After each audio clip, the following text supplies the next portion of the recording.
if you spell the name right. Cryag. Of course, Cryag. Okay, righto. So, basically, guys, you need to start. So, you've got your character sheet there in front of you.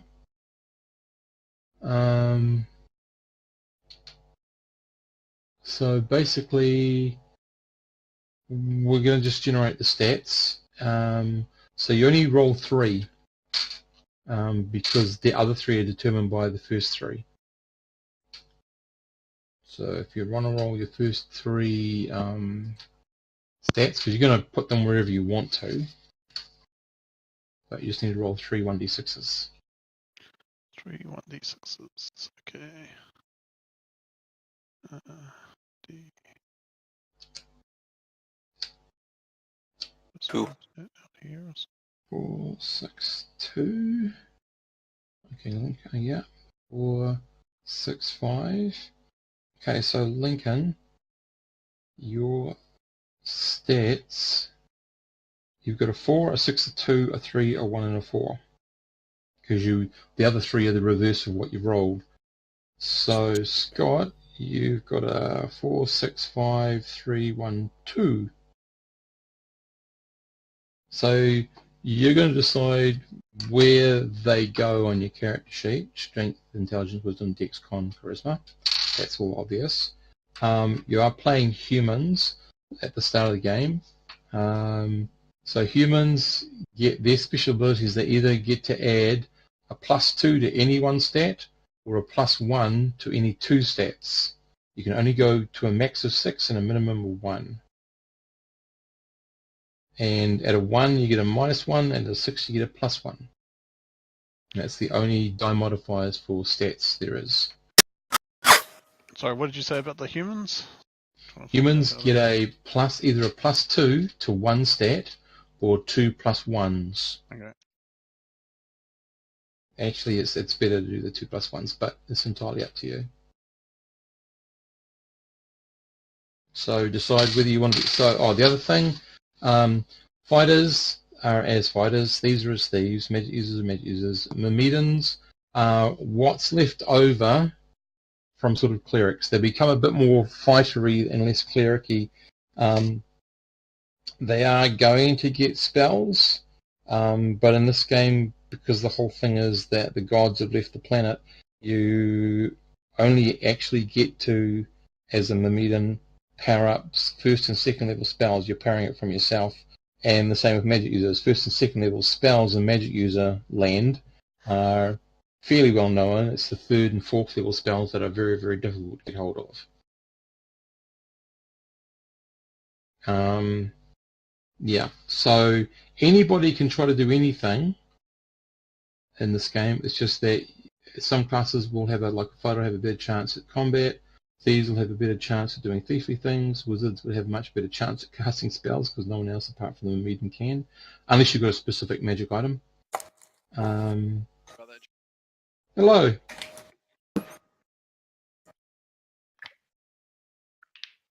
Okay, so swords and 6s. Yeah. Is it? Yeah. We're just getting into it, so if you want to get into Roll20. Are we going Roll20? Yeah. Well, talking here, Roll20 for the pictures and yeah. something else, anything else. Okay. So the guys have just rolled their stats.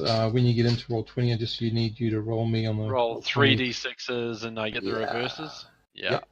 As well. Okay. And you're all starting as humans, so the bonus is of course either 1 + 2 or 2 + 1s to a max of 6. Shoot. Why is my headphones giving me grief? They should be giving you sound. Yeah, that's why I'm saying. They're not. They're giving me grief instead.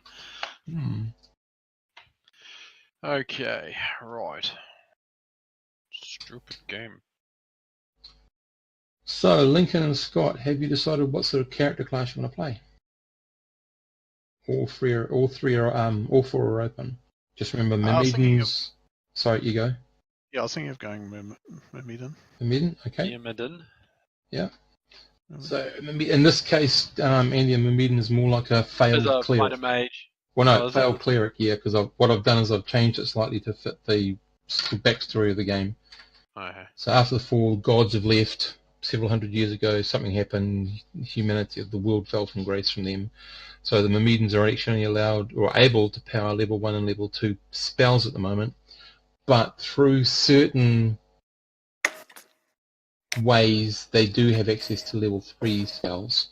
Magic users know first and second level spells. Third and fourth level magic user spells are very hard to find and very hard to power. Right. So that's just a couple of different things. Now the other thing, what we're going to do is when we get in the game, you're going to start whatever class you're going to start with the maximum first hit points. In this game, you start off with your Constitution plus your level. That's your body hits. Yeah, that's important to know. So after the first level, every hit dice you roll, those are your still hit dice, but they're also hero points. So what they can do is hero points can adjust a die roll, allow you to make a second saving throw. They are able to allow you to power a spell. Basically, if you can sell it to me, I'll say it's going to cost you that many of your hero points. Of course, when you do that, you're lowering your hit points as well. Yeah. So in combat, you get down to 0 hero points, whatever that is. You start taking it off your con. When you get down to half your con, when you start going into your con as damage, you're fatigued. So you suffer all the fatigue, and I'll tell you what those are. When you get down to 1, you're unconscious. When you get your con is effectively a 0 or less, you're dead. Strength, dex, con, hit. So do the stats actually matter for like casting and stuff? No. No, they don't play. No. Well, I would assume that if you're a Myrmidon, you would probably want a relatively high wisdom, because if you're going to be doing special abilities with wisdom, as a cleric, you're going to want to use wisdom or charisma. Yeah, those two sort of things are the things you've got to think about, because you can do anything. A Myrmidon can try to do a thiefly act. Of course, thieves do it better, but because you don't have skills, you can try all sorts of different things. And so a Myrmidon is considered a wise person. So anything in that wise area, you'd want to have something that's relatively good for you. Yeah. So what about like attack rolls and stuff? Does your a strength apply? a strength of 6 gives you a +1. A strength of 1 gives you a -1 to hit. Cool. Yep. So that's only the only two die penalties or bonuses. 6 is a +1. 1 is a -1. Oh, Andy, wonderful. 6, 6, 2. And the others would be 5, 1, 1, 4. 1, 1. 5. Oh yeah, 5, 1, 1. Yep. And, great. Yep. So 2 things where I'm really, really bad, and 2 things where I'm really, really good. Yeah. Or don't forget, you've got Pardon? 2's become the other side is a 5 of a 2. Yeah. Alright, cool. Yeah. So the other side of that is, though, you do have a human, and you can either put a +2 on one of those stats or 2 +1s. Get them off that 2 those ones. 2 1 scores. Yeah. And a 7 is just the same +1, isn't it? There's no 7. It only goes up as far as a 6, as low as a 1. Right. Okay. Yep. Sweet as. Right. So I can have a whole bunch of 2s. Right. So 665 222. Because I will definitely be playing human. Oh wait, there are no. Pretty no much. alternates, We're are there? starting with humans at the we're moment. starting with humans We're only. starting. Yeah. I love how the elf in this is pretty shafted. Because I did have a read of the little book that you put in. Yeah, that's cool. So we've got a leader. What are you wanting to be, Lincoln or Andy? I'm gonna be fighter. You're going to be fighter? Cool. Okay. I'm going to probably pick somewhere between thief or wizard. So don't forget, your hero points per se can actually power more first, like one hero point powers a first level spell. Yep. So you run out of your memorize, then you go into pop, pop, pop, pop, pop, but you are reducing your hit points as you do that. Yeah, I was about to say, you're slowly killing yourself. Yeah, so it does sort of give you a bit more versatility. After the 4 swords and 6-siders. If you want to be a mage, I can be a thief to cover that. So I was tossing up between fighter and we sort of need the meat stick. So you play what you want. I mean, Christ, Yeah. how many times have we ended up with like no clerics and no magic users in parties because nobody felt like playing them? Don't forget, anyone can be a thief. Yeah. Everyone can try. It's just very hard to do. Unless you happen to have a high dex with a +1. Yeah, and that's what I was considering the would-be fighter mage. Sorry, thief mage. My guy has very low dex. Backstab, false luck, thieving abilities. Okay, so thieves get pluses based on their hit points, or is that hero points when they say HP? Say it again. So thieves get bonuses when based on their hit points, or is that their hero points? What table are you reading that off? I'm reading that off the thief table. Page The no, backstab. at level 1, their hit points are 1 to 6. They don't re-roll anything. They don't get a bonus to attack or damage, but they do at level 1 get a +1 to any thief skill they try. Yeah, that's what I'm saying. Is Yeah. so is that hit points that that's the max hit points I see. Yep. Yeah, that's your range. Jigs. Yeah, but at the start of the game, you're all getting your max hit points anyway. So for a wizard, that'd be 5. Everyone else, that's a 6. Yeah. Okay. Do you get a bonus hit point for having a con of 6? If you have a con of 6, I'm going to say yes.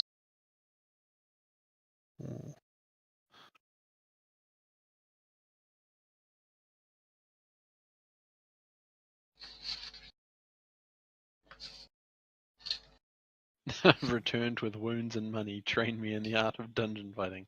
Mm. Great little image. You've just done the training, basically. He's done it all. Yeah.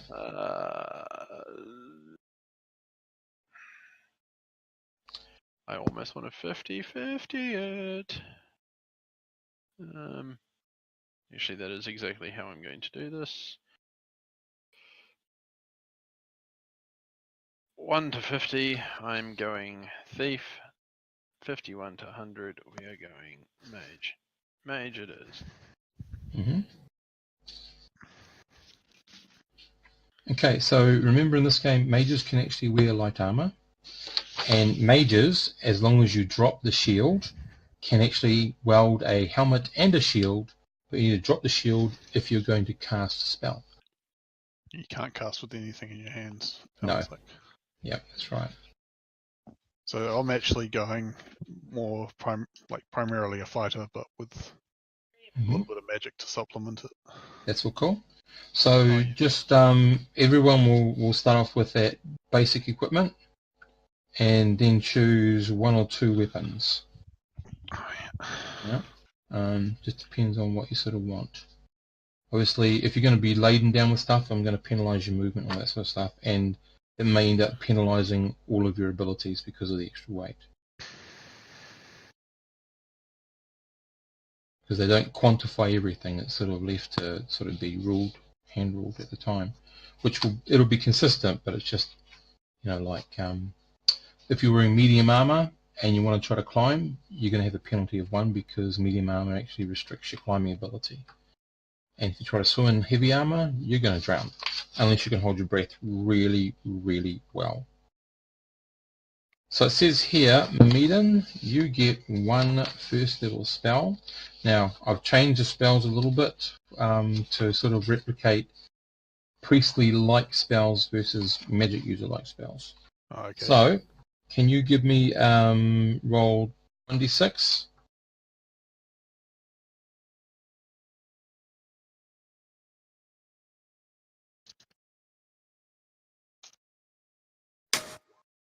Okay, and can you give me another 1d6, even or odd? So you know whether it's an even or an odd number. Even number. Okay, your spell, believe it or not, is Turn Undead. Okay. I thought you got to pick the first level. You normally you pick one, but the others are random. Yeah. It's always a random one. So Oh, do I start with 2, do I? you start with 2. The magic user starts with 3. Okay, cool. Yeah. So that's your random one. Now the others you can pick out of that are just Myrmidon spells: Charm Person, Dark Vision, Detection, Light Darkness, and Tongues. Okay. Damn, that kind of upsets my build. Yeah. I was hoping to go for, what was it, the, where's the spells list gone? The mirror image or whatever it is. All right. You can still find it on a scroll. So what was it? Charm Person. Charm Person, Dark Vision, Dark Detection, Detection. Light or Darkness. And that one, it's like it's a dual spell, so you can memorize it either as light or as darkness. Okay. Tongues and Turn Undead, obviously, which you've got. Yep.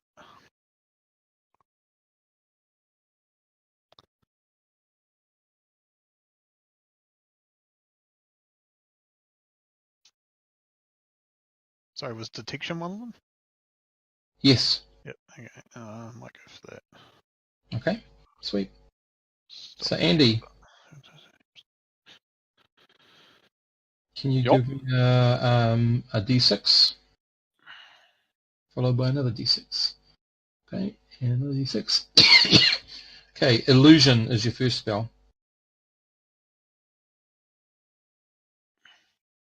Perfect for the would-be fighter thief. Thief mage. Yeah. And the second spell, Actually, no, I'll go Dark Vision. Dark Vision. Yep. Okay, that's all cool. Do not do- Where are we? Spell list. I need to look at level 1 Yeah. spells. Just need to give me another D6. Oh, okay. Show you. You get 2 random and you choose the last one. Oh, You okay. get 3 at the start. It doesn't say in the book, but you have read magic as an ability. Right. Okay. Yeah. So It's not D6 a spell. is a 3, and it is the even Yeah. spell. 3. Mirror image. Yeah. Okay. So So it's basically purely almost illusion magic that I've gotten so far. yep. Except you might want that magic eye beam. That Yep. would sound awesome. That's like a souped up bloody magic missile. It doesn't. It is. I Doesn't affected by see damage you. reduction. Yeah. Boom. Okay, well then I suppose I will be picking Magic Eye Beam. Okay. You don't have to. You might want sleep. I don't know, or any of the others. But I just thought. Hang on. What's Magic Eye Beam? If you can see it, do? you can hit. Yep. Range 60 feet. Automatically hits a target in sight for 1d6 plus half your level. You never know. I might get sleep later on. Yep. And it bypasses damage resistance. Come on, feline, get in the fucking door. I will hang you. Okay, so that's your spells. Choose your weapons and armor as you see fit. Please remember the restrictions on what you can do. So, sorry, a wizard can wear light armor. Light armor. Can swing a shield if it wants to, but has Shield to and drop helmet. Yep, but you have to drop the shield to cast a spell. it. Helmets do what? Protect So you? if you have a helmet or a shield, it gives you an AC 5 instead of an AC 4.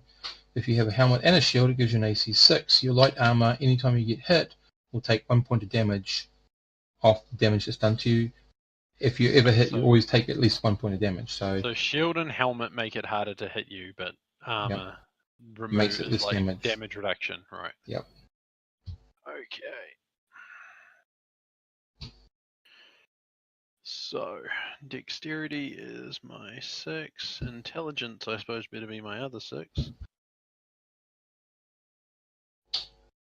5, 4. Let's put it in charisma. Mm-hmm. Suits the character concept, and the rest get 2s. Is there anything else from being human again that we need to remember? No, the rest is all sort of cultural stuff. I'll Right. tell you a bit about. F. So now it's just whatever weapons you want to use. Obviously, got to remember wizards aren't particularly combative, so you would sort of be reduced to small weapons. Yep. But there's Thinking quite a dagger. range in there. Yep. Where is, or what page is the 11. key things? 11 is the money and equipment. Alright, there we are. Okay, so money. Money. What do we get? None. Oh, we just pick stuff, do we? You pick stuff because you're starting off broke. Ah. Right. Well, actually, you're not. You're starting off with a few copper coins in your pocket. I don't know roll, but that's about it. Okay, right. So basic equipment. Yep. Backpack.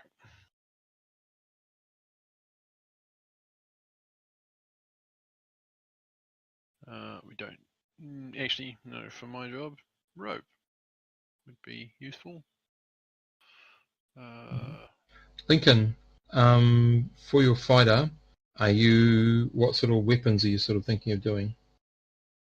I normally run a helmet shield with a battle axe, but I have a warhammer as well, so I can either dual wield or swap out to a blunt. And crossbow. Okay. Crossbow, all good? Okay. So quarrel is 12 quarrels. Cool. Arrow has 21 arrows. Cool. Just so you know the difference, that's all. They're both sort of effectively the same range, all that sort of stuff. Just that crossbows ignore damage resistance. And Meaden, what are you thinking of? You have no requisite, I don't believe, or do you have a requisite on blunt weapons only? I don't believe so, because it's not actually in here. It's No. not aimed at being, No. Yep. So you're fine. So you can choose any weapon you want. I was looking at dual wielding, but then I just realised it's fighters. So Mm-hmm.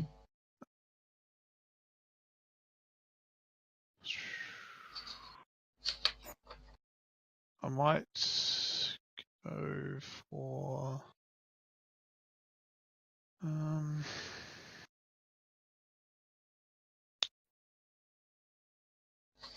a great maul. A really big hammer. A really big hammer. Yep. So two-handed. Yeah. Okay, which is 1d6 plus 1 damage.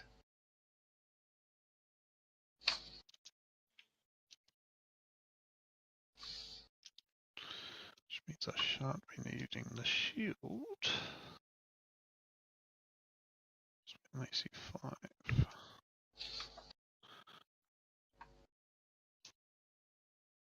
And are you wearing light, medium, or heavy armor? Well, you can't use heavy. No, I can't use heavy. I'm using medium armor. Medium, cool. Okay, so what I've done is light armor gives you 120 foot movement around, medium gives you 90, heavy gives you 60. What sort of armor are you tackling, Lincoln? I'm tossing up between heavy and medium. I'll probably just go for the heavy. Okay. It slows me down to a trot. To 60 feet, basically. When it becomes important to know, it's a 60 foot in a combat round. Okay. Yeah. And you just got a helmet on your head, sort of thing. Yep. Yeah. Okay. Take a spear as well, just in case I need to hurl it at a range. Okay. So what's your character's strength, Scott? 6. Oh, okay, no problem. And I take it your character's 6 strength as well, Lincoln? 6 strength, 6 con. Okay. All right, yeah, and here's the Same plus as 1 me, on the actually. con. Okay, cool. 6 con for. What about your dex? Dex is only 2. My dex is 4. Okay, right, yeah. Okay,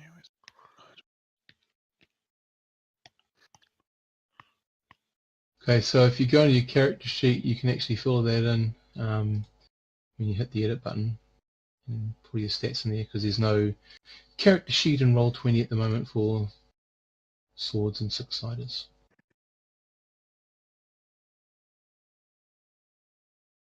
You could be that guy, Steve. What's that? The guy who makes the character sheet. I'd love to, but I've got to pay to get in to actually get the access to it. Oh, do you? Yeah, I'm thinking about it, but every time I go to it, How much do they charge? oh, it's only like $5 a month or something, American, or I can't remember. Oh, the subscription to Roll20. Yeah, Yeah, not that it's much. like $2.37 or something like that when it comes out on my bill. Something stupid. Okay, right, yeah. So I'm thinking about doing it and then putting in my own character sheets. Yeah. Right, so we've dealt with your stats, your race, your hit points, your equipment, your weapons, your armor, your spells. Wait, what was hit points? Hit points is max, which is 6 plus 1 for Okay. high con. Cool. So you also notice that a fighter automatically gets the cleave ability. Yep. So if you do a killing blow on a target, the next one adjacent to it in the arc of your swing gets that damage, the rest of the damage. And if that kills that one, it carries on swinging to the next one. And if that kills that one, it carries. Because there are creatures here that are level -1, and they only have 1 hit point. Ah, So if you're fighting those, you're going to be like broom sweeping them out of the way. All you got to do is hit the first one, and hit the second one, and the third one, and the fourth one, and you just keep on doing the damage. So you're getting a lot of attacks with those, and yeah, that's just a fighter ability. sweet.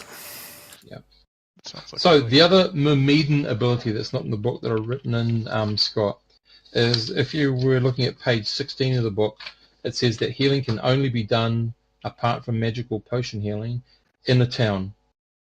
First level characters only ever gain 1 hit point a day.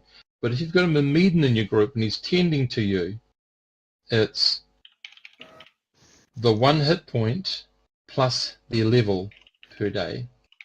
And if you're in the field and you've got a Myrmidon tending to you, you can heal the 1 hit point that you normally would heal in a city or town. Okay. So that's just an ability you have.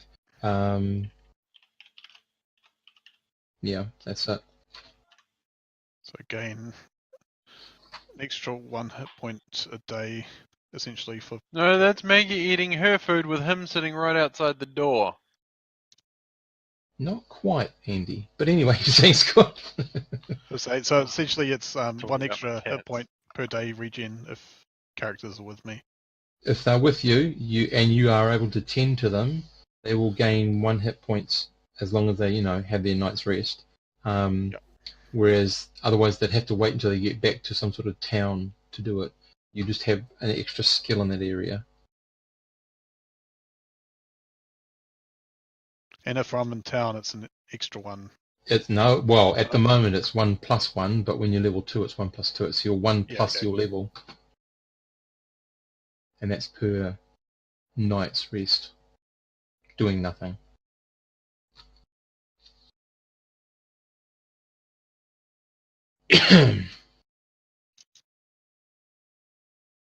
So you'll be happy to know that Sleep, Magic Eye Beam and Turn Undead do not have saving throws.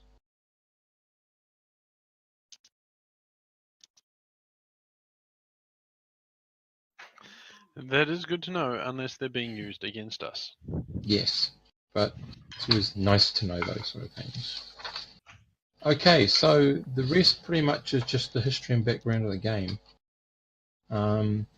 Combat is pretty similar to how we normally do it. You state what you want to do. We roll a d6. Lowest side goes first. What I'm going to do though is your side rolls, and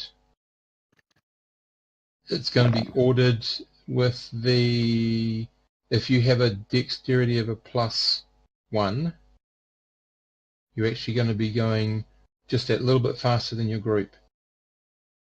If it's a -1, you're doing one sort of segment later.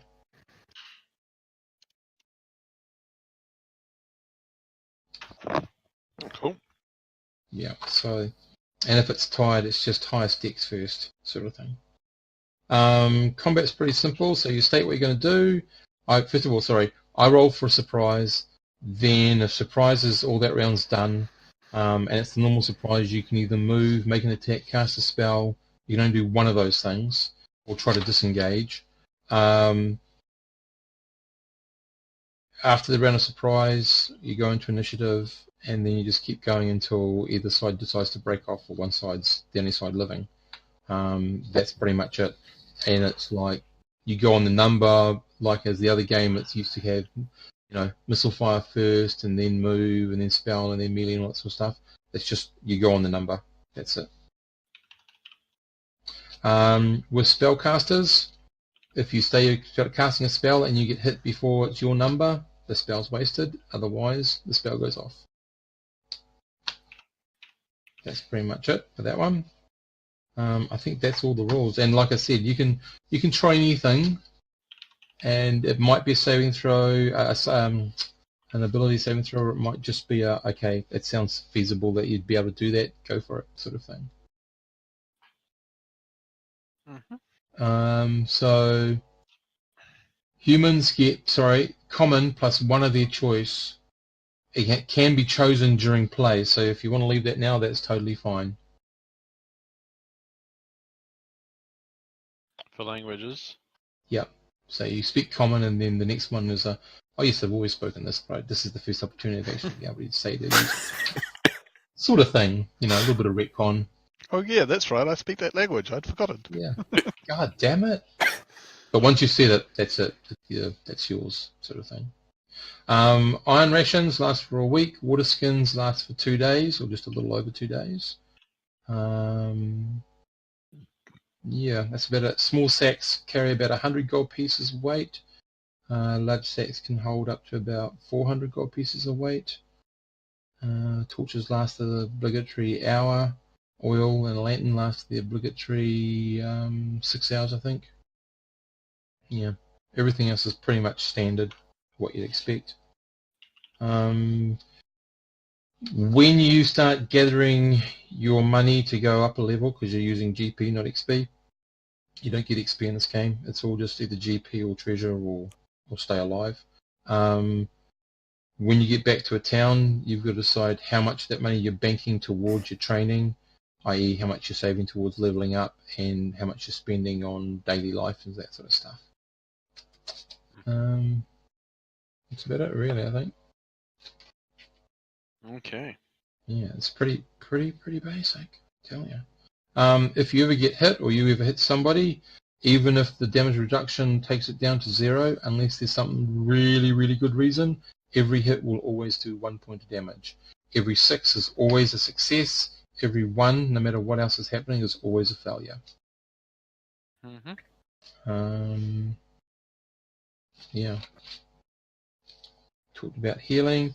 Healing potions, they cost 250 gold pieces to buy. Ouch. Yep, they're very rare, very expensive. They heal 1d6 points of hit points. And a fighter can drink 1 potion per level per day. All others can only drink up to half the level in potions per day. Any fractions are always rounded up in this game, apparently. Mm-hmm. Yeah, that's about it. Oh, the other thing is, you had a look on page 17 about ability checks. So if you were... Anyone have any 1s left? Okay, then we probably won't encounter that. If you were ever to get to a state where, like in the example, you had a thief who had a low intelligence, or -1, because he's got a +1 on a thief ability, it equals out to a 0, which means he's got a chance of reaching a 6. That's fine. But if by all your penalties and bonuses you can't, reach the whatever, you can't do it. So some of the things you can't do just because of the fact that you've got a really bad number, but that's only usually if you've got a 1 in the stat that you have to use for whatever it is you have to use it for. Okay, so just a quick look over the map. So this is the area known as Antaur. It's on the on an eastern seaboard.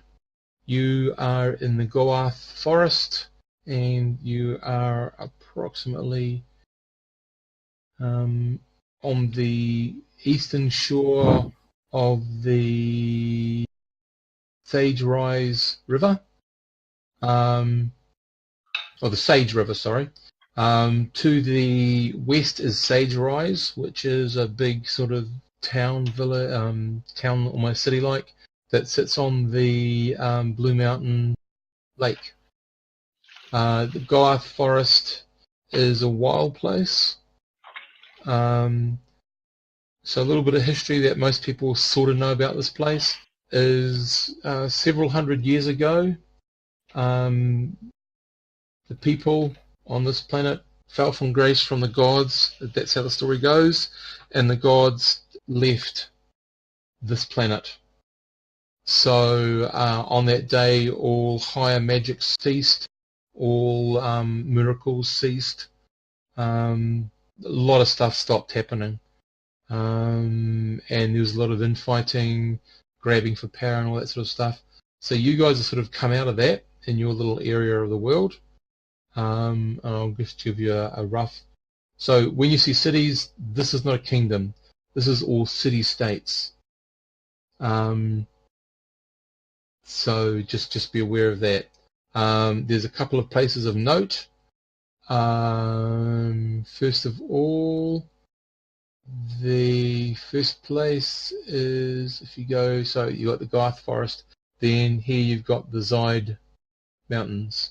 The Zide Mountains are where, in there somewhere, dwarves are known to exist in there. So it's very, for you anyway, might be more common for cities closer to the mountains or closer to the dwarves to actually do business with them. But seeing a dwarf is a great rarity where you are. Just going to quickly reboot Discord. I'm getting weird happenings. Okay. I'll just wait for him to come back and then we'll do the rest. There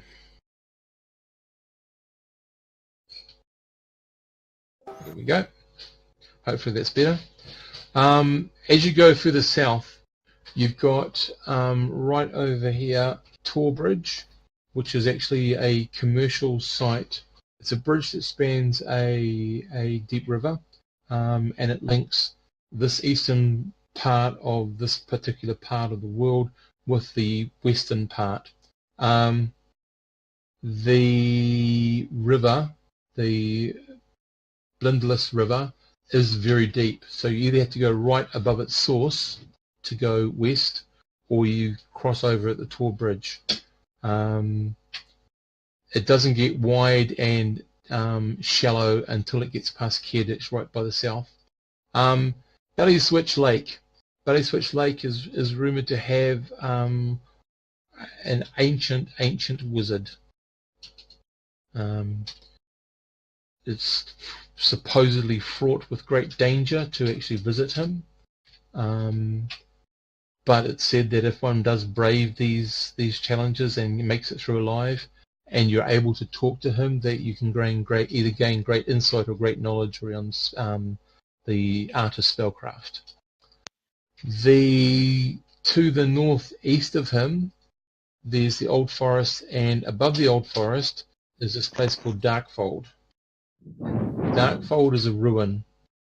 Darkfold was a place where a battle took place between the elves and a band of humans, not a band, an army of humans, and they actually basically destroyed almost each other as well as the city. So it's about a ruin. It's got a really evil, bad rep right now. So a lot of people, although it was an ancient elven town, village, city, which of course is rumored to hold magic and treasures and all that sort of stuff, it's also got this really, really powerful. Even so far north, you know about Darkfold being this evil place that you don't really want to go to.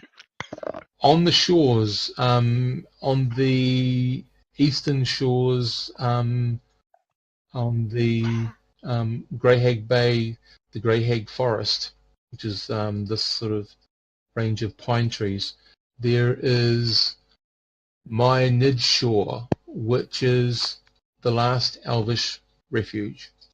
So this is where elves are known to exist. They live within the forest.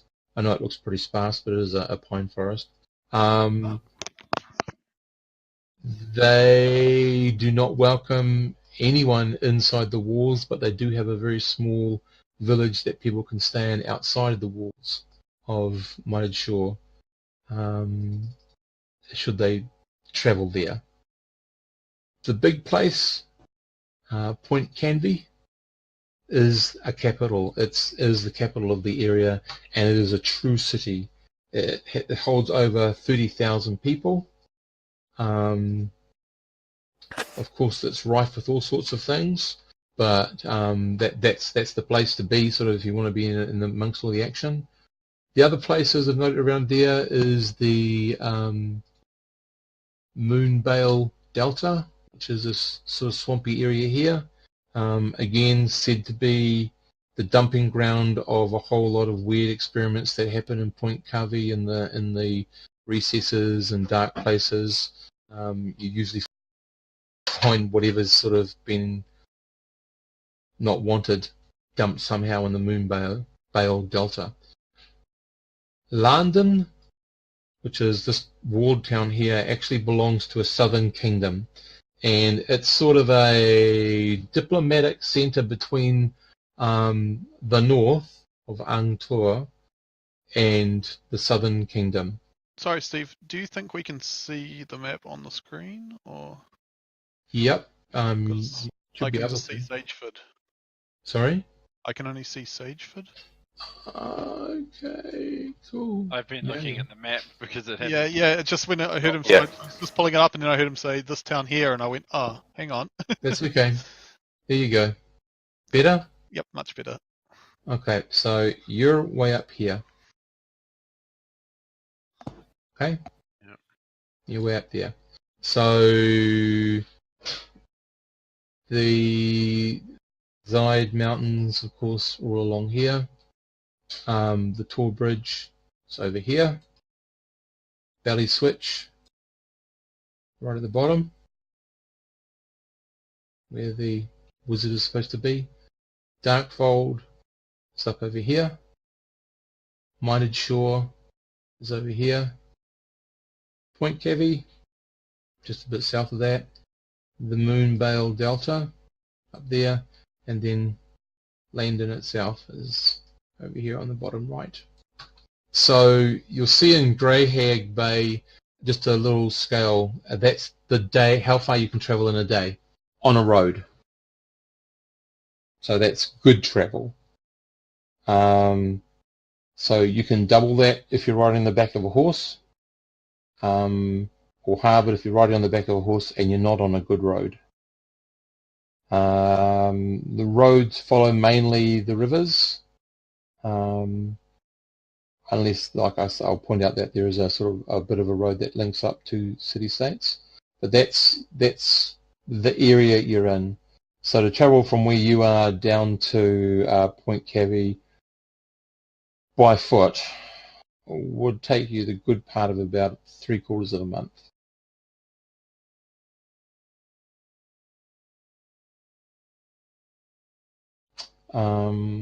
Yeah, so that's pretty much it, really. I don't think there's anything else really to tell you. The other places you'll sort of find a bit more about. So we will go back to the northern, the Blue Mountain Lake and the Blue Mountains above it. Up north, right at the north part, is where it gets a bit wild, and where there is talk of barbarian nomads and that sort of stuff. But you've got lots of lake and plains there. Since since Path is sort of a monastery that they're trying to send out people to civilize the barbarians, so to speak. Not really with religion, but with civilization. Yeah, that's about it, really.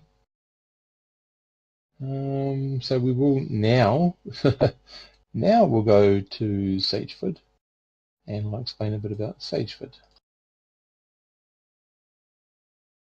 Okay, as soon as that comes up. Okay, so Sageford. So Sageford, as you can see, the bottom arrow, so it's on its side. The arrow is pointing north, that's pointing to the left, is actually where it goes north. So you head out of Sage Rise on the west side of the Sage River. On the east side of the Sage River in Sageford is the blacksmith, the hunters, trappers and woodsmen mainly. On the west side is the provisioners and the farmers and a couple of just people that you sort of know of, if you like. You're aware of the Standing Star Circle slightly off to the south of the village. This hamlet has around about 80, 90 people all up. You just happened along here and you just settled for a little bit. At the moment you're at Bailey's Rest. Who else have you met? So actually we'll do this by a charisma roll. So everyone, if you've got a 6, you get a +1. If you've got a -1, you get a 1, you get a -1. Give me a d6 roll based on charisma. Okay, Andrew, you only know Bailey. Amazing roll. Or whatever your character is. Cool. Okay, it looks like the fighter's the guy who gets to know a lot of people. So, excuse me. Drinking wins. Or just going around talking. So, Bailey, what you know of Bailey, you know that he's a merchant. He owns this provisions and when we say rest, it's a space on the floor. It's not a tavern. It's not an inn. There's a tavern attached, but it's more like a space on the wall, on the floor. So Bailey owns this establishment. He's good at talking mercantile stuff, is what you've picked up. What's your character's going to be called? So I can refer to him that way. Vale. Dale? Is that right? Vale. Vale. Okay. So Vale. You've also picked up that he speaks some, unless you speak another language. If you haven't decided, that's fine. But we might have to retcon it if this is the language you pick. But he speaks another language. You're not quite sure what it is, but every now and then he swears, and it's like a really weird language, or he absentmindedly talks to himself. He's a little bit of an organizer in this place, and yeah, there's you just get the distinct impression that there's sort of 3 power groups, if you like, or 3 particular groups. So there's the farmers, there's the northern Sageford area, and then there's this sort of cluster over here of people. You've managed to so there's some guy called Lorne who is sort of very deeply in the forest, and you've never met him, but most people think he's a bit of a hermit and a bit of a nut. But for whatever reason, an elderly lady called Gerd has befriended him, and she seems to sort of, take food to him and all that sort of stuff. You're not quite sure what that's about, but it's highly unlikely that they're romantically involved. She's just too old. But she's a nice lady. The other people, so there's this what's interesting is there's Saurus. Saurus is actually a dwarf. And it's then when it sort of dawns on you, Vale, that the language that Bailey knows is Dwarven, because you hear Saurus say a few things. So Saurus has he has the air of an experienced fighter about him. He has a patch on one eye, and you do notice that on his left hand he's missing 2 of his fingers. So he's obviously seen battle. He's a pretty gruff person, and there's you think the connection between him and Bailey is probably that Saurus actually produces most of the ale that Bailey is selling, probably. Yeah. To the south is a human guy called Chumney. He sort of appears as a bit of a fighter to you, but he's just perhaps he's been hit on the head one time too many because he doesn't appear that bright. Although he does seem to be quite loyal to Saurus, and he helps him a lot. Quite a strong young man, but yeah, probably been hit on the head one time too many, and he's lost a little bit of the thinking matter up there. Taunts, Tack, and Tinker. There's something about that guy that just doesn't add up for you. You don't know what it is. It could be just a misconception, but it's just something that doesn't add up for you. The Algo brothers, you haven't really seen them, but they seem to leave you because you look like quite a beefy fighter. They sort of act a bit bullyish to you, a little bit too gung-ho. It's almost like they are hunters and trappers, but for some reason they're living on the southern side of the river, on the western side of the river. And it's sort of, what is that about, you know? So you're not really sure how to read them, because but they give an appearance that they could be a bit thuggish, a bit bullyish, just in their general manner and the way they treat people. But as I said, you're a big guy, and they don't tend to muck around with you. Cool. Ostel, he's another one that sort of is a little bit odd. You're really not sure about Ostel, what's going with him. He's polite. He's relatively friendly when you sort of walked around and said hello. He's engaged in a little bit of polite conversation with you. But yeah, it doesn't feel real, or it's the word that you're trying to find sort of you just don't quite get what the word is. You really haven't met the folk over the other side of the river, but you hear from a lot of these other people about Gareth, and although he serves a really important role, he seems to be vying for a bit of a power play,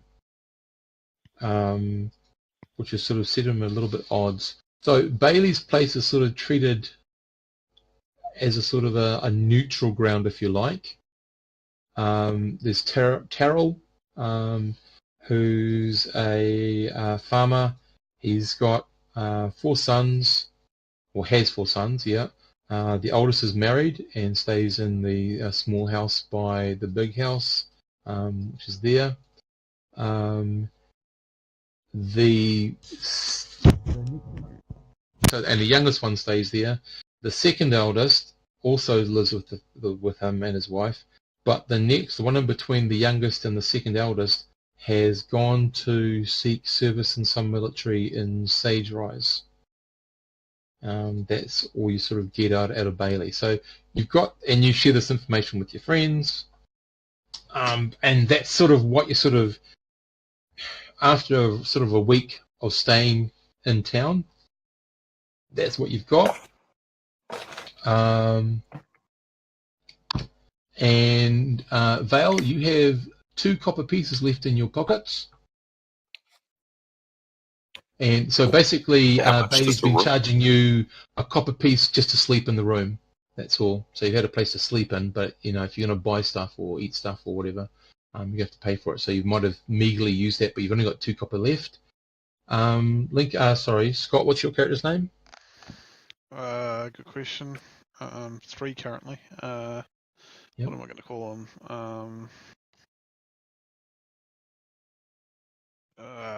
Toi?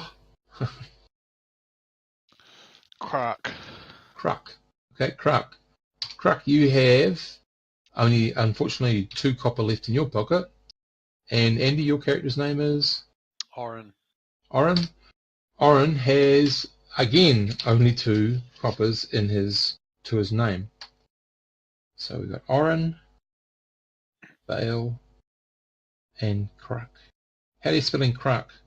Craak. Cool, okay. So the only other thing I need you to sort of think about for Kruk, because he is a sort of a remnant of a cleric, he would have some belief in a deity in a general sense. So like it might be nature, it could be war, it could be life, death. So it's sort of a bigger sense than a particular deity. Okay. So have a think and just whisper that to me at some stage. The other thing with this game is there is no such thing as alignment. But what I do need is a minimal code of moral and ethics. So the moral is what you think is right and wrong, and the ethics is how you actually practice, what you actually do. So moral, you think it might be right, might be wrong for any man to hit an unarmed man. Your ethical code will be that if someone's like gives up, you will treat them fairly or something or whatever. So it's just a couple, like 4 or 5 things on each one. The morals of right and wrong, and the ethics, some special practices. So yeah, a moral might be you think it's only right that you help the poor. The ethic might be if you ever see a child in need, you'll go buy them some food, or you'll give them some money, or something. So I just need to have a few things there just so I know sort of roughly how you feel. Okay, Scott?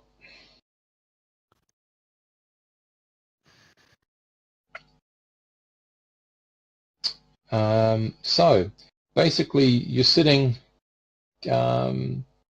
supping, sharing the last pint of ale that you've put together. You've counted your copper pieces. You've got 2 more days here, and then, yeah. You've even gone so far as to say, could you work for your stay here?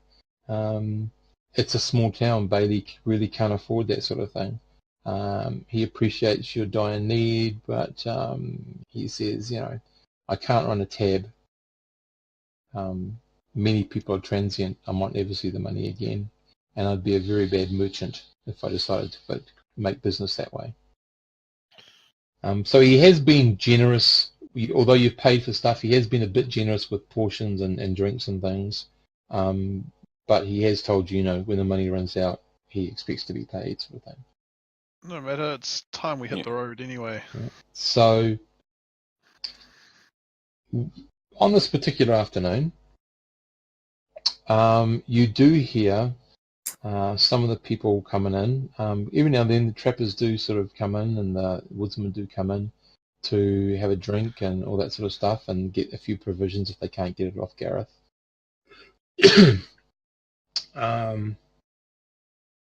Sort of thing. So the Elgar brothers are playing up again. Basically what you do see is Bailey usually sends Saurus over to deal with them, and they actually, although they tease him a lot, you get the idea that they're not going to challenge. There's like 4 brothers. They're not going to challenge Saurus by himself. He just carries himself with that much sort of confidence, if you like. It would be a silly move to challenge this man. So some of the woodsmen are talking about some of the other people who sort of are in a deeper camp, saying that like they're not sure they want to go in that deep again. They said they came across some ruins and had no idea what the hell that was about, but you don't want to be playing with that sort of stuff. And they talk a bit more, and you sort of hear that actually the Goarth forest is perhaps sprinkled with a whole lot of undiscovered ruins of various things. So these guys are talking about abandoned temples, abandoned little forts and abandoned wizards from bygone years, their sort of establishment, dungeon, lab, tower, whatever you want to call it. So those are sort of three things that these woodsmen are sort of aware of. It's a lead. What they're saying is there's loot. Potentially. Sounds like a plan. Mhm. Where do we start? We find out where those other what was Where that? the deeper, yeah, I'm about to say where the deeper trapping den is. Okay, So you go trappers or hunters? Woodsman. Oh, sorry. Yeah. Yeah, hunters and trappers tend to go in established areas, even though they may be off the beaten track, whereas the woodsmen are actually the ones that are going in deep, trying to find, especially woods and all that sort of stuff, and milling them and all that sort of stuff.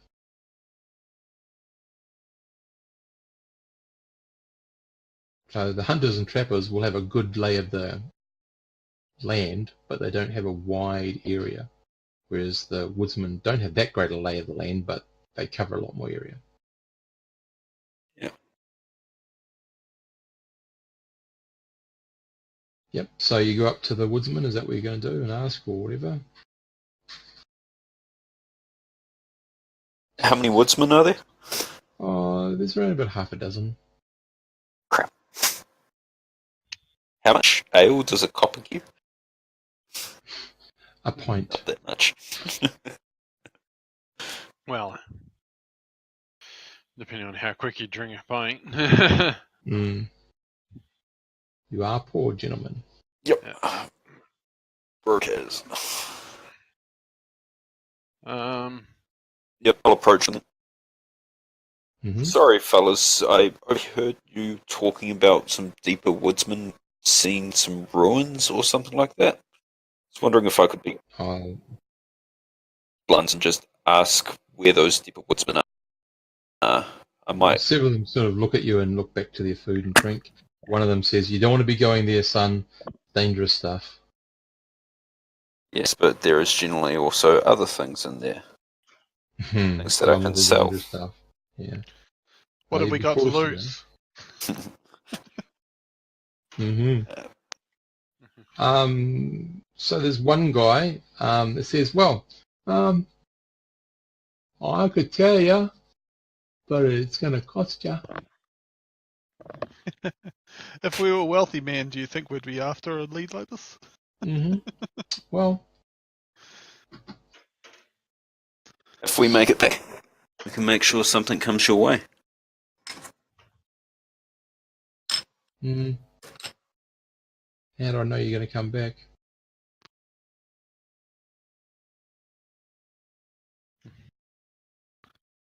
I've got Where this else one we go? back. This is the closest town back.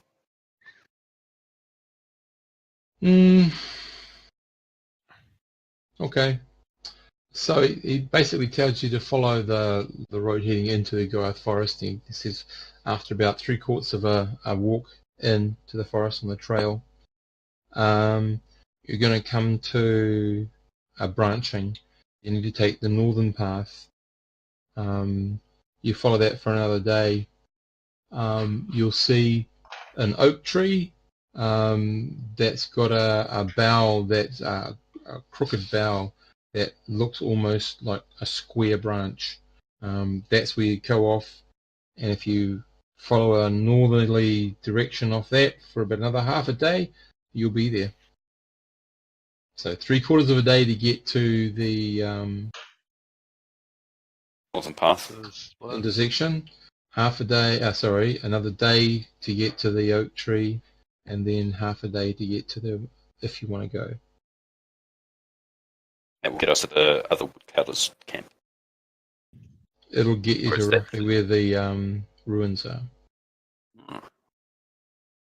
Awesome. And may I know your name so I know who to come looking for? Simeon.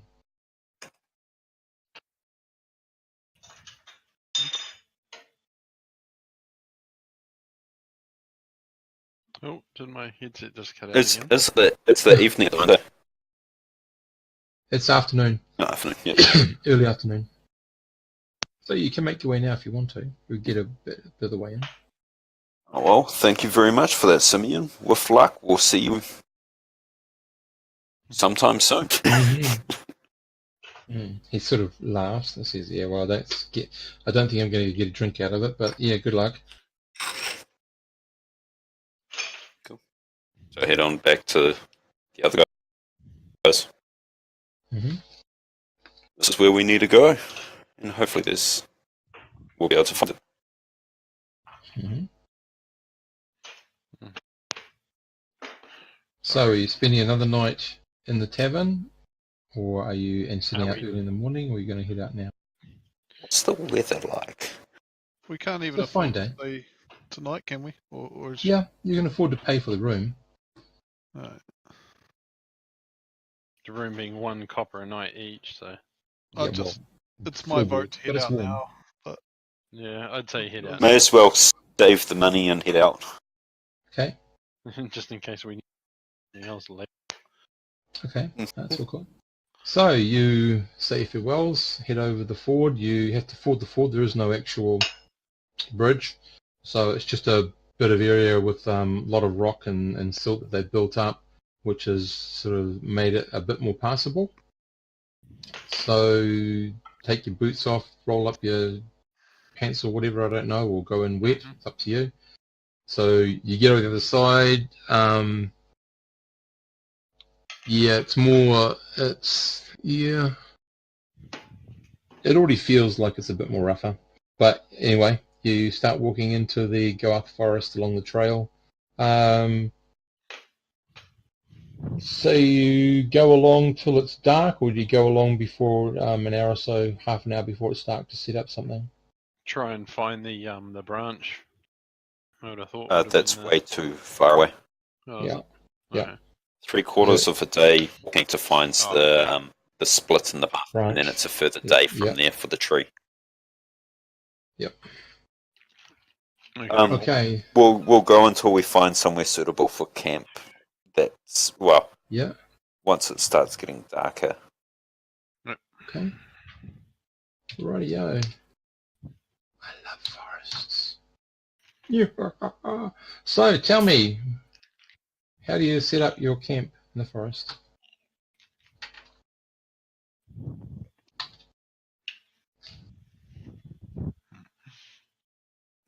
How experienced um, / inexperienced is this group? Like brand fresh new or? Well, you're not brand spanking new, but you're not overly great. You know.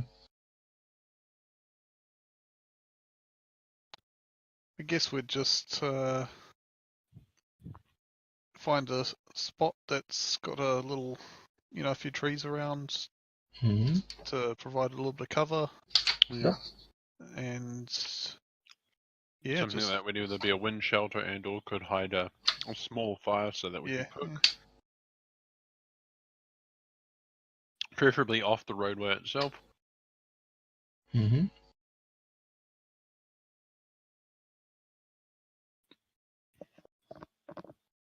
Okay, okay. So you do find that spot. Are you doing anything else?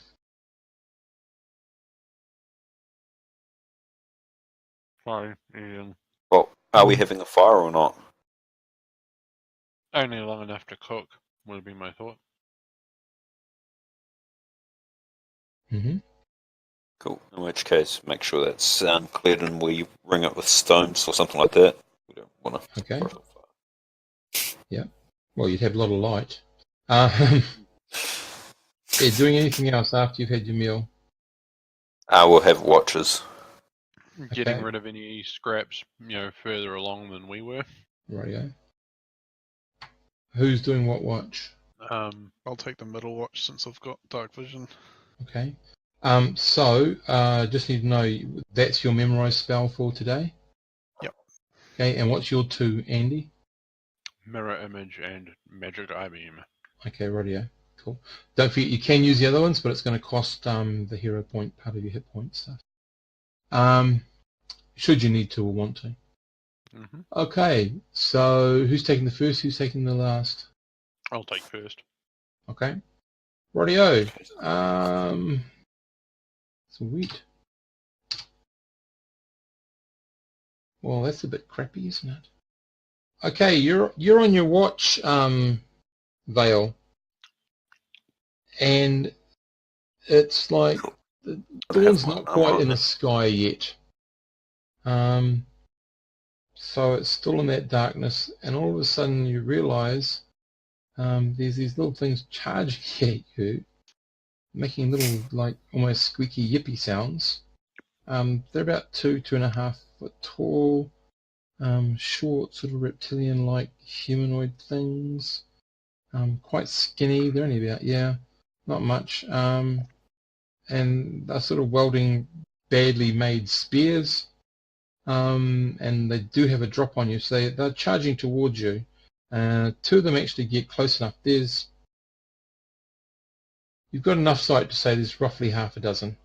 So two of them are actually charging you. Then they'll be able to have a go at hitting you. So your AC is what, sorry? 6 with the shield, or does that not mean anything? Okay. Yep. So you are surprised. So I'm going to say if you did have a 5. dex bonus, you wouldn't get it. Oh, okay. So Yep. shield has no bearing. I don't see anything in the rules, but Shield, no, shield gives you your armor class, so that's all cool. So your armor class is 6. okay. The first one manages to miss you, and the second one charges. Oh god, trips over himself. And the others behind him starts running over it.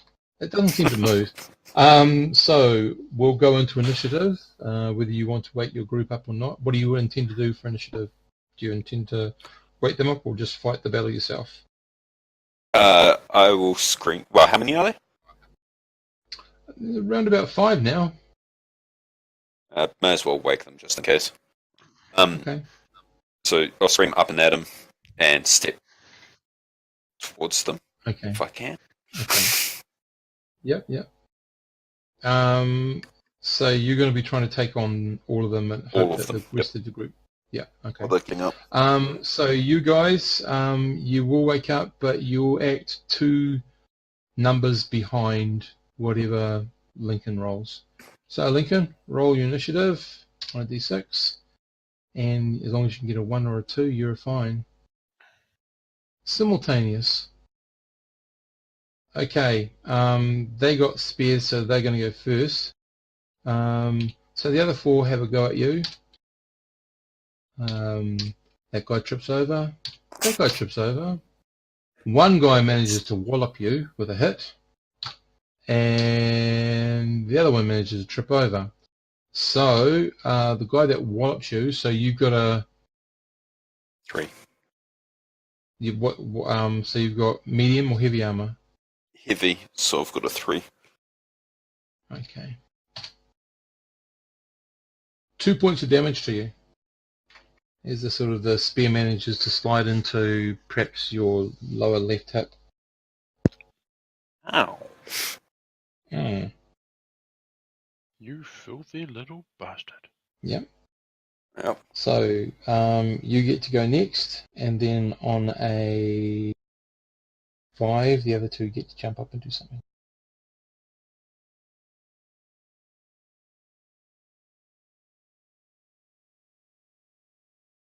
Where you go, So- Vale. Yep, I'm surrounded by them, so I'll take a swing. I was just trying to find Mhm. out if I had a plus to that or not. +1 for your strength, and I believe a fighter gets a +1 as well. Fighter gets a +1. Yep. Yep. Okay, and that easily hits their armor class. They actually, the raw roll hits their armor class. Do your damage, please. 1d6 plus, I think that's it. Just 1d6. Are you dual welding or single welding? Just 1, because I'm using the Okay. shield at the moment. 5. Okay, the first one drops. I need you to roll to see if you hit the second one. +2, is it? The second one drops. I need to see if you hit the third one. Ooh. The third one drops. I didn't see you had the fourth. No. I rolled a 1. No, 'cause the one is always a fail. One is Oh, always a fail. one's always a fail. Okay, rightio. So, boom, so you miss. So you drop 2 of them, there's only 2 of them there. Okay. On a 5. We've got up breakfast! against, Okay. Crack and Oren. Smells like green lizard. Yep. Wake up, sort of see that he's under attack, hear the up and at him, grab my knife or my dagger and lunge for one of the little hooers. Okay, make your attack roll. Right. Oh, Jesus. Unfortunately, that's a miss. You must still be sleeping. Okay. Craig. Alright, I'll roll out of bed and grab my hammer and go Oh on. for god. attack. Squish it to pieces. Yeah. How many can he collect in a swing? Oh, wait, he's a Myrmidon. Oh, actually, that should be plus another one For for my strength. Does that get a +1? what's the +1 for? Do you get a +1 as a Myrmidon? Hang on. So I get a No, +1 not yet. for the hammer being a two-handed, don't I? Or was that damage? That's No, it's damage. That's Oh, damage. sorry, Damage. okay, so, But the 3 hits it, so now do your horrid damage, 1d6 +1. Yeah. +1 for your strength as well. okay, so Paste. yeah, so it's another one, so it's obviously. Okay, so there's this stain on your giant maul. Literally, this thing becomes pancake. So did I get the plus? Do I get a +1 for my strength on the to hit and to damage? Yes. Okay. You get +1 to hit, and a +1 to damage from your strength, and a +1 to damage because it's a two-handed weapon. Cool. Yeah. Okay, rightio. Then you sort of look around and, oh, that's it. They didn't even get a chance to withdraw. The one that tripped over, not the first one that got tramped on and killed, but the second one, sort of looks up and tries to get the hell away real quick. So I'm just going to say you're going to have to, if you want to take it out, you have to throw a weapon at it because it's a bit further away. Well, I'm holding a dagger, so I'll throw it. Okay, make your chance. And that will be enough to hit it. Damage, please. You'll kill it because it only has 1 hit point. These are monster level -1s. 4 damage. Okay, rightio. Yeah, the dagger pretty much cuts it in half. You sort of look around. These creatures. Now, anyone can try to identify them. An intelligence roll is all that's needed. Successful intelligence roll. Alright, so how do these work? So if you have an intelligence of 6, you get your 1d6 +1. So Vale and Oren, you seem to be both in agreement. Yep, as well as Crack that. Yeah, what you've got here is Kobold. half a dozen kobolds. Really weedy kobolds at that. So you know kobolds don't have a shitload of money, but But you never hey, know. let's raid them and see what they had. Okay, so they have 3 copper,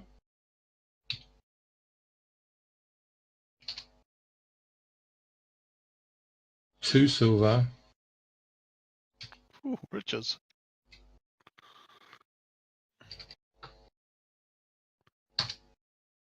and no gold. So it's still 10, 10 to 1. So 10 silver equals 1 gold, 10 copper equals 1 silver. So 2 silvers alone we can stay for. A long time. And A have long food. Yeah. It's just paying off already. Yep. Right. So, How far away before the next watch? That was the last one. Oh, was that the last last one? watch? Okay. and it was almost over. So he's got you up a little bit early because by the time you finish all this and clean stuff off and wanted to go back down, you can actually see that the sunrise is actually just about to start. So you might as well break, have something Break breakfast and break camp. camp. Yep. Move onward. Rightio. So Suppose you these move might be onward. Good eating. Is there going to be a marching order at all, folks? Yeah, I'll take the front. Mm-hmm. Unless someone else wants to go first. Not really. Yeah, I'll take the front. Okay, I did consider more of us being less like sort of, an organised bunch at the moment. What marching in sort of order, and more of a mob being that there's three of us. Mobby. Okay. yeah, All we'll good. just sort of group up. Let's sort of walk along, chatting. Okay. We're not hardcore adventurers yet, just buddies. Not quite. What do you mean? One of us is So- wearing heavy armour. Well, Hey, I Not found taking this. damage. inherited or something. God damn it! You think I'd get some encounter? The rest of the day goes fine. You roughly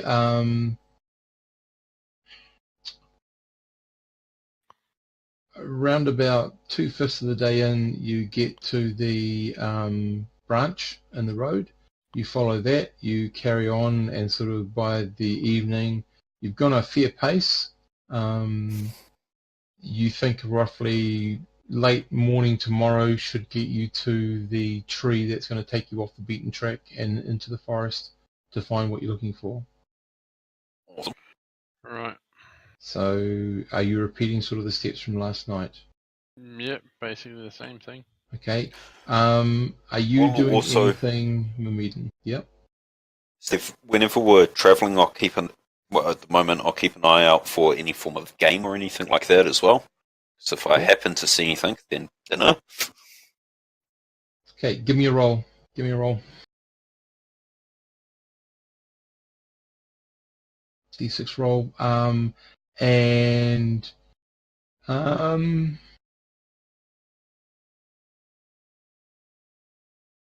I'm going to say it's probably wisdom. Do you have a high wisdom?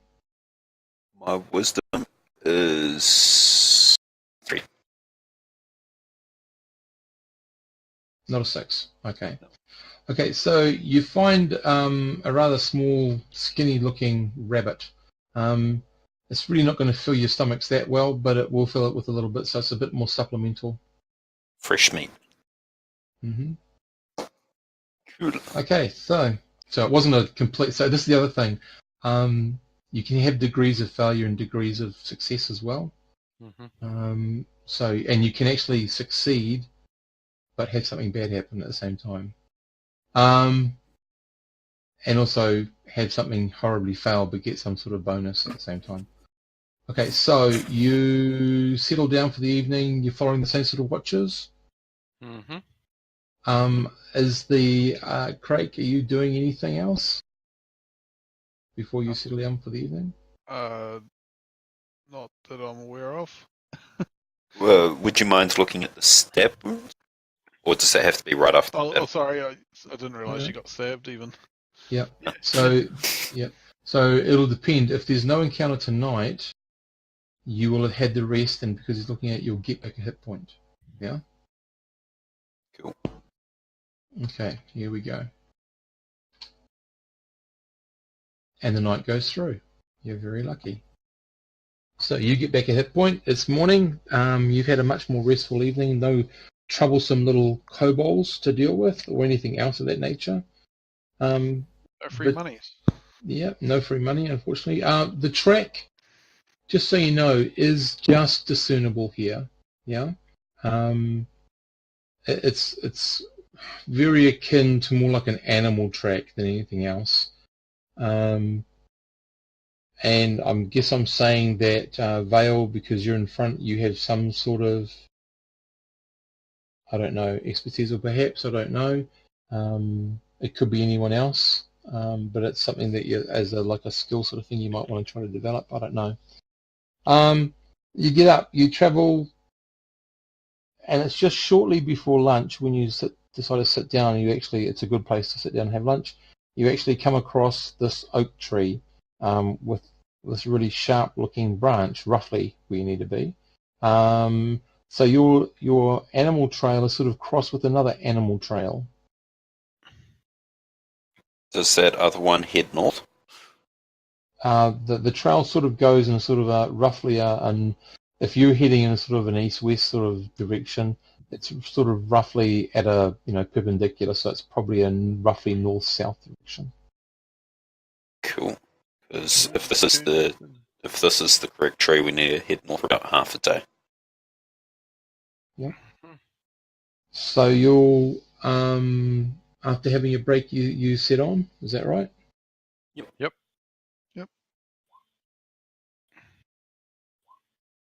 Okay. It's just before you would be starting to think about checking down for the evening. You get to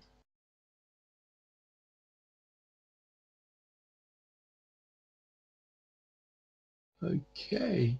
So you'll see at the bottom right some trees and along just above it like a stone sort of place. What suggests that it's a ruin of some sort is there's like carvings on this stone face along here. Yeah. So up here there are some characters that I need to attach to your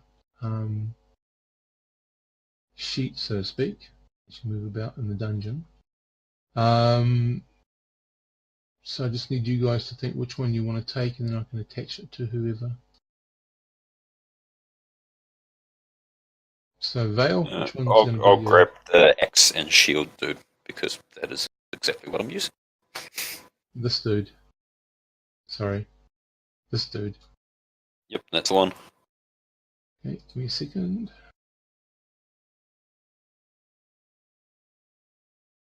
Okay, and then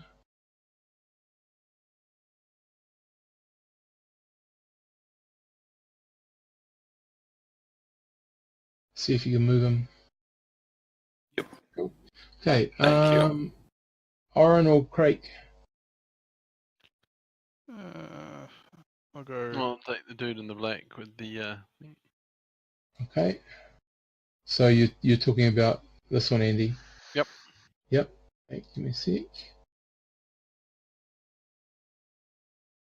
Thanks. Come on. Taking a wee while. There we go. And then give you the power to move.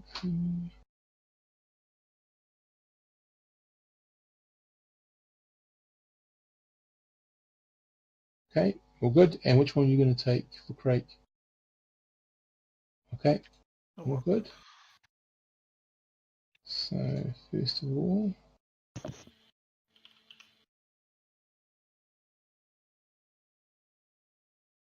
and you can just see if you can move them. Yep, sweet. Okay, Rorio. So if just move them over to the crew, just down here. So you guys are sort of over here. They're right down at the bottom. So you might sort of be more this way inclined, I don't know. But you're sort of in here. So what you can see down here, where the tree and the stone wall with all the fancy carvings sort of are, is a small, narrow, you'd have to push through it, but you could, unless you want to look around the tree around the other side too, it's entirely up to you. You can sort of see a small way you can push through. So what would you like to do? Probably just push on through, I'd say. Okay. It's evening, is it? Sorry? I suppose we can camp in the ruins. It is getting evening. Yeah. So you can sort of see that part. And when you get into the other side of it, what you can see is this.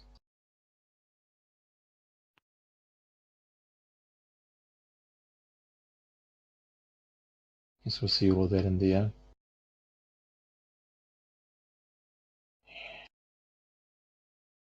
And that down there. You can actually see what looks like a small cavern opening right down there. So you can move your guys anywhere you want into that black bit.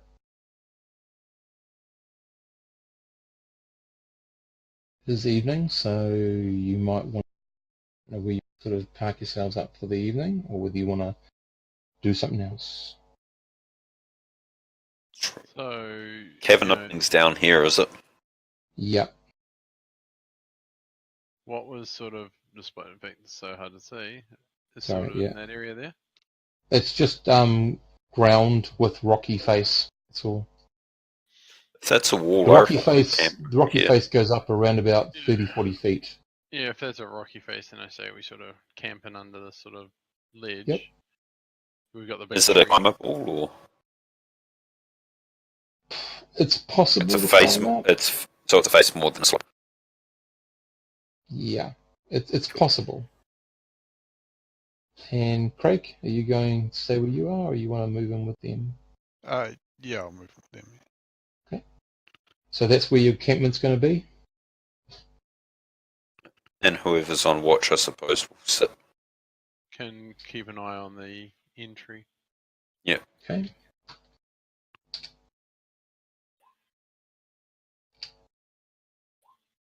Okay.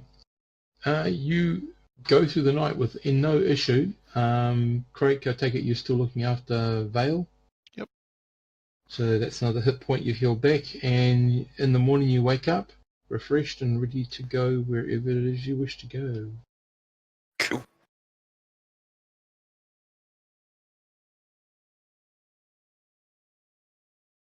Guess it's after breakfast time to crack out the lanterns and see what's in the cavern. Mm-hmm.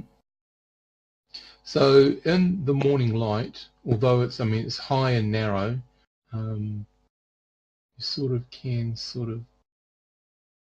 get a sense of that sort of as the light sort of shines in. Cool. And if you want to know, guys, I believe it's 10 feet every square. Yep, 10 feet every square. Is it just me, or are we not seeing it's all blacked out underneath where we're standing? Yeah. Okay. No, it is. It All is. right. Unfortunately, yeah. That will go once because that's. I just had to delineate outside from inside. Okay. Yeah. Yeah. Just confused as to whether or not it was Yeah. what I was firstly saying. Cool. If you can see you guys, you're fine. All right. Well, I don't know. Up to you guys. What we want to do? Head in, I guess. So just want to know, Yep. Craig, are you keeping with your spell memorized, and as Oren, are you doing the same? Yeah, I'll still have dark vision. Yeah, Otherwise- yeah. Mirror image and magic eye beam. Okay. So once you get there, Vale, what you can sort of see. Steve, I'll be going with Yep. the lantern and an axe. I'm guessing I can't carry a shield as well as a lantern and a weapon. No. Well, you can carry the lantern and the shield arm, but it's going to be put down if you're going to get into any fighting. Cool. Yeah. I'll just carry the lantern. So what Put a you can hole sort in the of, bottom of the shield so I can hook the lantern Yeah. onto it. that's sort of what you Block. can see from your current position. You've got this chunk of wall in the way, so you can't really see what's around there. Cool. Inside the cavern, you do get a bit of dirt and a bit of grass, but it does become cavern-like real quick. Yeah. Okay, so you had a look up there. Now it's a step further in, which moves you really far. Yeah. And just trying to work out what you would see from your vantage.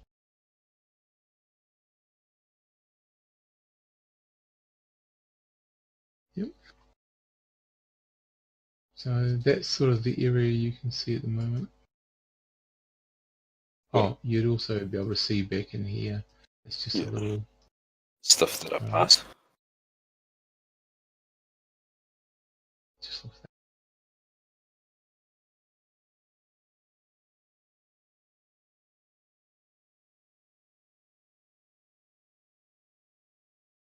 So that's what you can see. The cavern itself, just give you a quick description. It sort of goes from a narrow opening into this wider sort of passageway. The cavern sort of is rough on the ground. It's a little bit uneven, and you feel like you might have gone down a foot or two once you've entered the cavern. But also the ceiling sort of opens up pretty quickly. As you sort of hold up the lantern, you can sort of see the roof is somewhere between 15 and 20 feet. It's a bit uneven. There are a couple of stalactites, not a lot, like 3 or 4 on the ceiling that you can see already. And they don't look like they're that old. You know, they're not like 10 feet long or anything. They're, you know, a foot or 2 feet sort of thing. That's about it, really.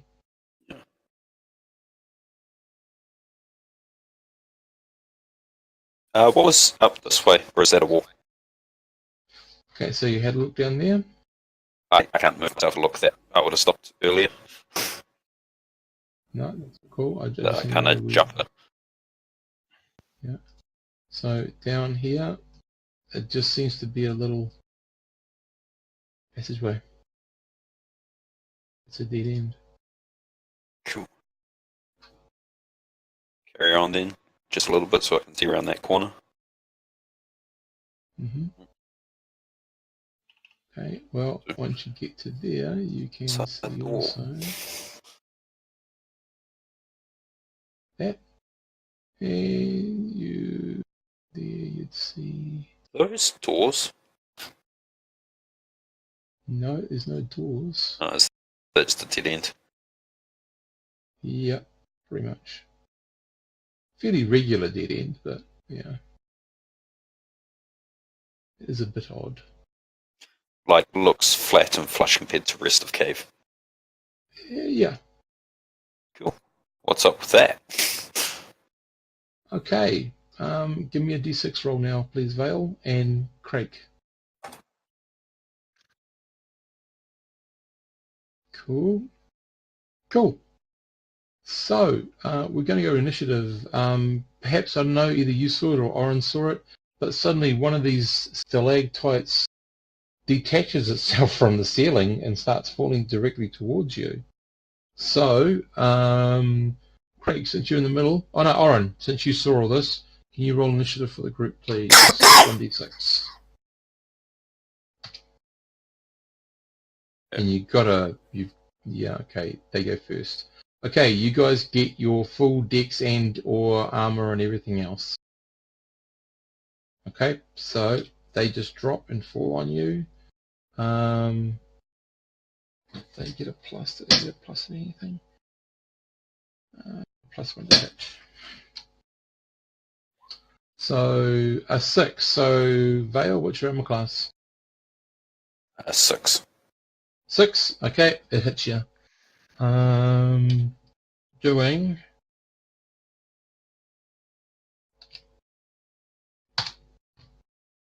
4 points of damage. Ouch. Reduced by 3, meaning you only take 1. Don't remember that. And Craig, what's your armor class? 5. Okay.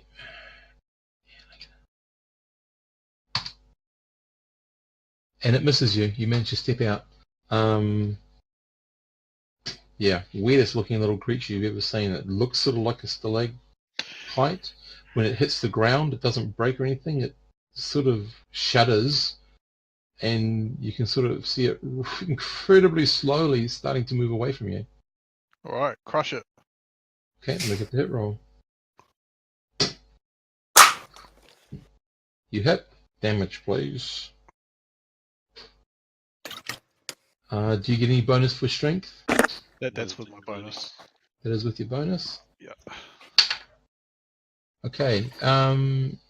Yeah, okay. You've definitely wounded it, but it still keeps moving.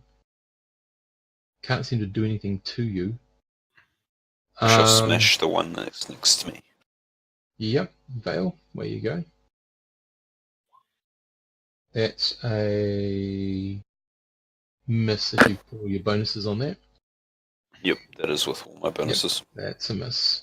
And it too is starting to, well, no, it's hit you, so yeah, are you going to, because it has pierced you a little bit, are you going to remove it? Ah, yes. Okay. So we go to the next round. Oren, well, what are you doing? Sorry, I beg your pardon. Oren, what are you doing? What the hell? No.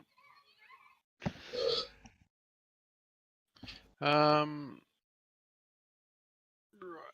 So, can I spy any more of them on the roof? You can have a look. Yep. I'm going to say it's an intelligence check, so if you've got a high intelligence. So that would be a 3 because I've got 3? a 6 intelligence. Okay. You're thinking probably not anymore. The others look Right. like the others. These are the two biggest, and the others are really small. So they're actually probably not creatures. Okay. Like these things are about 1.5 feet. The other things you're talking like 6-9 inches at the most. Okay. Right. At which point I would like to whip out my sling and take a shot at one of the two, preferably not the one I think that embedded itself into Lincoln. You wouldn't be able to see him from where you are. Oh, is he going around the corner? Yep. Right. So you can try to crack. There you go. No, I'm trying to correct one yet. Yep. Is there any bonus to that? Yeah, +1 for Dex because it's a missile Yep. shot. Yep. No, that's cool. So that unfortunately still misses. You haven't thrown a 1, so you didn't do anything damaging to Crack either. So that's all good. So next round.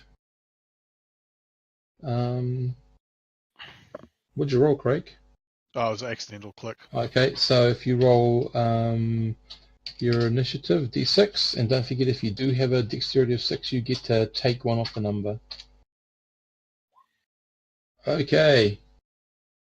3. Simultaneous? That would be 3? me first. Okay, where you go, At Oren? 6 Dex. Yep. Yeah. So fire another slings bullet at the one on. Well, that one that Craig is trying to destroy. Yep.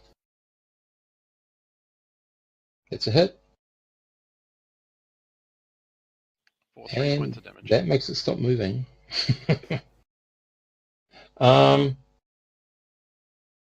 Okay, so Vale, you and the one that you're in the pathway of moving, we both get to attack each other simultaneously. It's not falling and piercing on you, but it actually is trying to attack you with a small mouth. What are you doing, Vale? Trying to place my hand to its small mouth. Okay, here you go. At the same time it attacks you, it misses you. You definitely hit it. So it's D6 +1 from strength. 5. Right, it's definitely not moving anymore. You hit it last time, eh? No, I missed that one. Oh, you missed, sorry. Okay, so it is moving. Sorry, I beg your pardon. It is still moving. Because it does have some damage resistance. Okay. Craig, what are you doing? I'll step over and thud on the one that was attacking Vale. Okay, make your roll. Oh, miss. Not with that.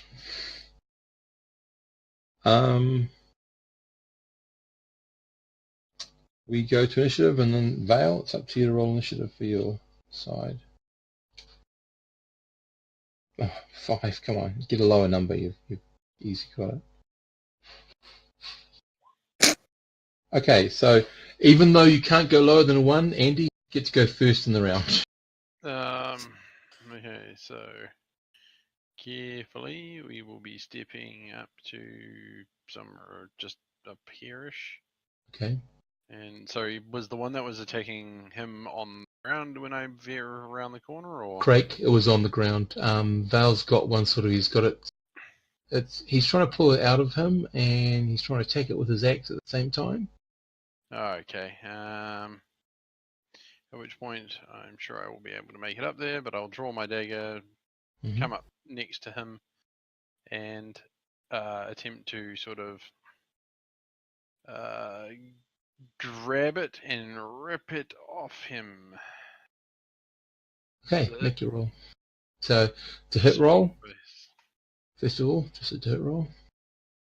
That unfortunately means you haven't been able to get hold of it. Okay. He's moving about too much and sort of going, whoa, axe, moving, like, going, Yep. oh shit, no. Yep. Swing. Oh, nope. Yep. Okay. Vale, Miss Craig's doing. Craig, you were moving up, didn't you, to a swing at it or something? Yeah, that's when I did. Stepped over and Okay. swung it. Where was this fail over here? Okay. So, yep. Can you turn the square snap? All you do is you hold down, I think it's Alt, and then you move it wherever you want and it Oh, there stays we go. there. That's better. Yeah. Yeah.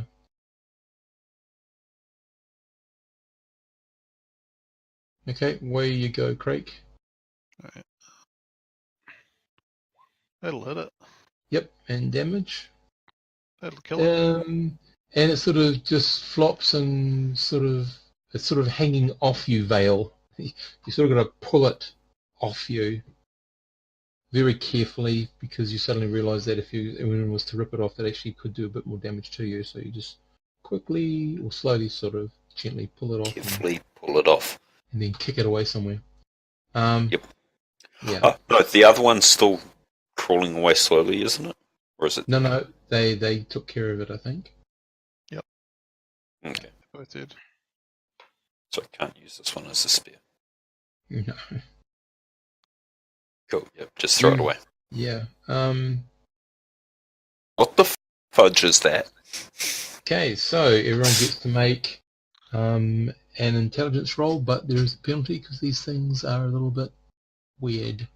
It's okay. I rolled a 6. 6. Okay, well, Craig can tell you that these things are called piercers. They're strange little creatures that basically climb up onto a roof, and when they detect heat rising up above it, they just drop off the roof and try to pierce you, and if they do pierce you, then they try to burrow in deeper. Good thing I pulled it off then. Yes. And that's where we'll leave it tonight, gentlemen. I'll just finish Craig. Good old Craig. This time I'll hopefully spell it right.